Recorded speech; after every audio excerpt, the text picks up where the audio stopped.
Graça e paz, meus irmãos. Estamos dando continuidade às nossas aulas do estudo bíblico dominical da Igreja Casa de Oração e devidamente autorizados pela editora cristã evangélica. E vamos iniciar agora a aula de número 2, líderes cujo espírito Deus despertou. A gente aprendeu na primeira aula que o povo estava cativo na Babilônia há 70 anos e tendo caído o Império Babilônico e ascendido a monarquia Medo-Persa com o rei Ciro, há uma modificação, há um início de uma nova era, porque os medos eles eram mais democráticos. Eles eram menos duros com os povos que eles dominavam.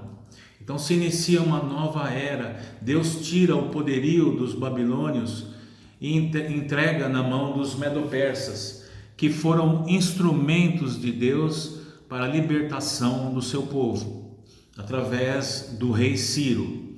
Isso a gente já tinha estudado na primeira aula.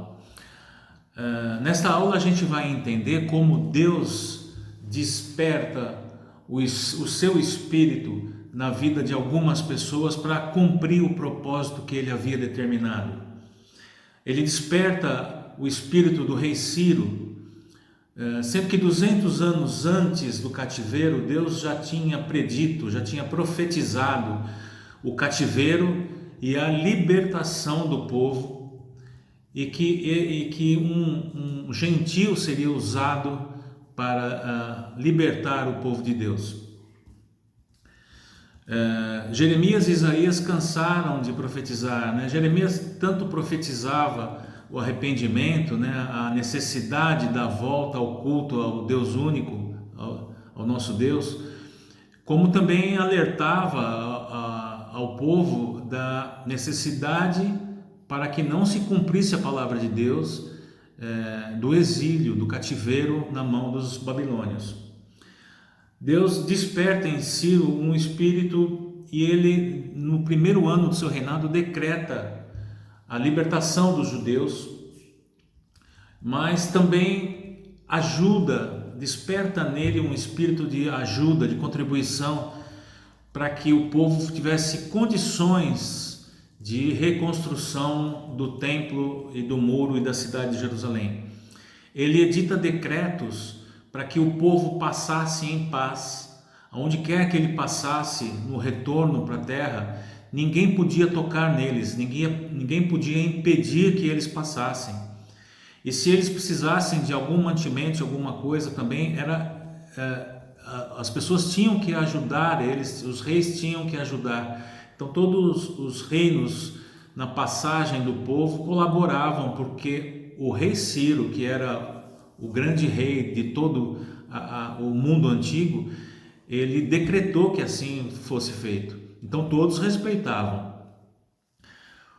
Deus também desperta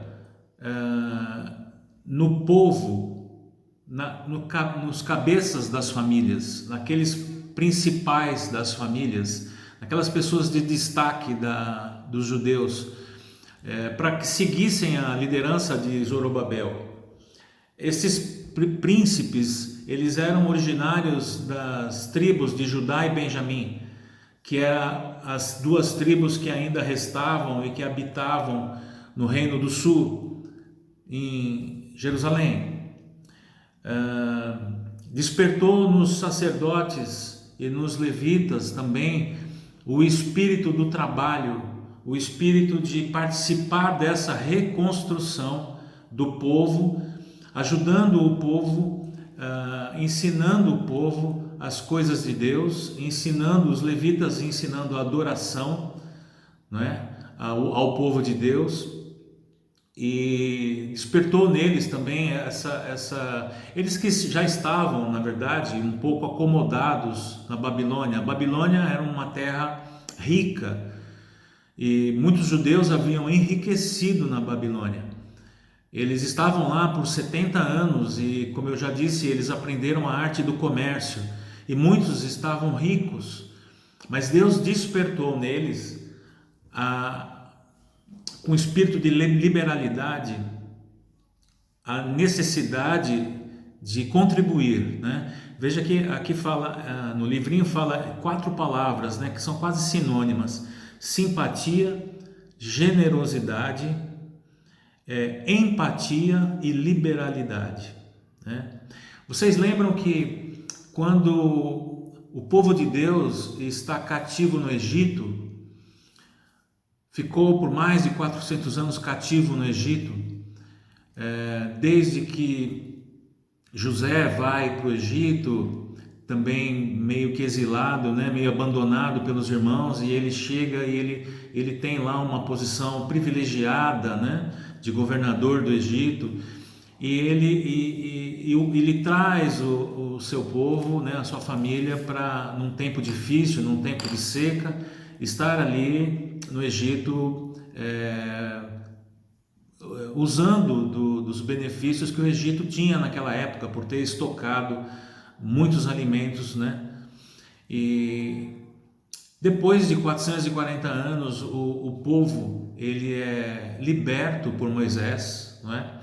E na saída do povo, Deus também desperta este espírito de liberalidade, de simpatia, de empatia, de generosidade, né? Enquanto o povo está saindo, os egípcios eles vão entregando ouro, prata, vestimentas, animais, eles vão enriquecendo de tal forma que o povo de Deus sai do Egito muito rico e muito poderoso, porque Deus havia despertado no povo egípcio aquele desejo de contribuir, porque o povo de Deus por muitos anos serviu ao Egito, enriqueceu o Egito, trabalhou pelo Egito, né? Participou de guerras com o Egito e havia enriquecido o Egito. Então, quando ele sai, ele leva muito daquela riqueza que eles haviam contribuído para o Egito, né? Então, esse espírito de liberalidade, de generosidade, a gente lembra lá também em Atos, como a palavra de Deus diz que tudo era em comum, todos contribuíam para que o bem fosse comum. Havia um espírito de liberalidade, de generosidade. Não é porque eu tenho que o irmão vai ter falta, né? É impressionante como também nesses dias em que a gente vive essa pandemia, Deus tem despertado alguns espíritos de empatia e de simpatia, de generosidade também do povo. A gente vê pessoas ajudando pessoas idosas a fazer compras, né, contribuindo de alguma forma para que todos passem por esse momento difícil. Então Deus, de tempos em tempos, desperta esse espírito de generosidade, de empatia no seu povo. Essa cena ela se repete, né, dos egípcios. O povo de Deus, quando sai da Babilônia também, ele é amplamente ajudado, né? O próprio rei Ciro, ele determina que tudo aquilo que Nabucodonosor havia tirado do templo, os utensílios de ouro, de prata, todos aqueles bens valiosos de pedras, né?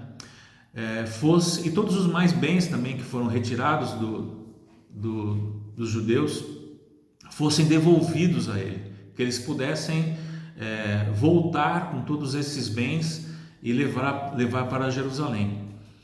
Desperta também no povo essa generosidade.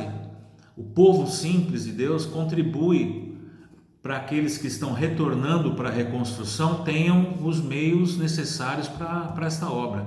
Eles contribuem também com ouro, com prata, né? E dessa forma Deus desperta nas pessoas aquilo que é necessário para cumprir o seu propósito, né?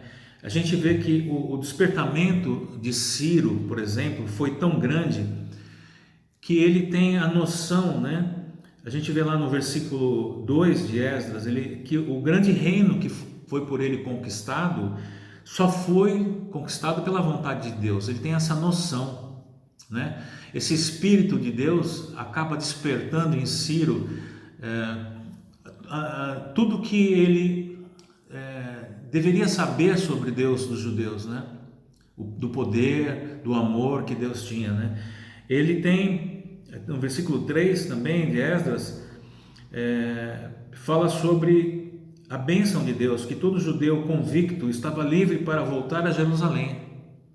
Isso foi posto na cabeça de Ciro, foi colocado na cabeça de Ciro que todo judeu deveria voltar para Jerusalém. E que onde quer que eles passassem, os judeus que não subissem para Jerusalém, que não haviam de voltar para Jerusalém, contribuísse de alguma forma também para que isso acontecesse. Então, Deus desperta nas pessoas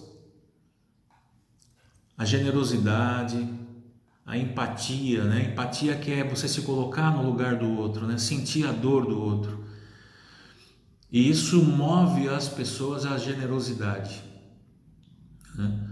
Então Deus moveu a cabeça de Ciro, a cabeça dos príncipes, a cabeça do povo, né? Deus trabalha com o homem. Deus quer agir no homem. Deus, ele quer que o homem cumpra aquilo que ele determinou. Então ele coloca um espírito no homem, né? Aquele mesmo espírito que foi colocado em Noé, né? Um espírito de habilidade. Diz a palavra que ele tinha uma habilidade com a madeira, com as regras navais da época, né? Para ele não sabia fazer uma arca, um barco daquela magnitude, mas o Espírito de Deus o inspirou, o capacitou para que ele pudesse fazer aquela grande obra, né? Deus usa as pessoas. Nós temos muitos exemplos de pessoas que foram grandemente usadas naquilo que elas não tinham a menor capacidade, mas Deus habilita a pessoa, né? Aquilo que a nossa igreja faz, né? As igrejas no Brasil estão fazendo, né? As aulas virtuais, né? Os cultos virtuais, coisas que a gente não sabia fazer, mas Deus tem habilitado o seu povo para essa técnica, né? De tecnologia, para que a gente pudesse estar assim como eu estou agora, trazendo uma mensagem para vocês e ministrando uma aula para vocês à distância. Deus é bom. Deus, ele não faz nada pela metade. É isso que ele quer nos ensinar com essa aula. Que ele desperta um espírito em cada um para que possa cumprir aquilo que ele determinou. Eu agradeço a atenção de vocês, espero que vocês tenham aproveitado essa aula, mas não deixem de acompanhar na aula do livrinho, tá bom? Se vocês tiverem algumas dúvidas depois, a gente pode ir tirando as dúvidas também, tá bom? Muito obrigado, Deus abençoe a sua vida.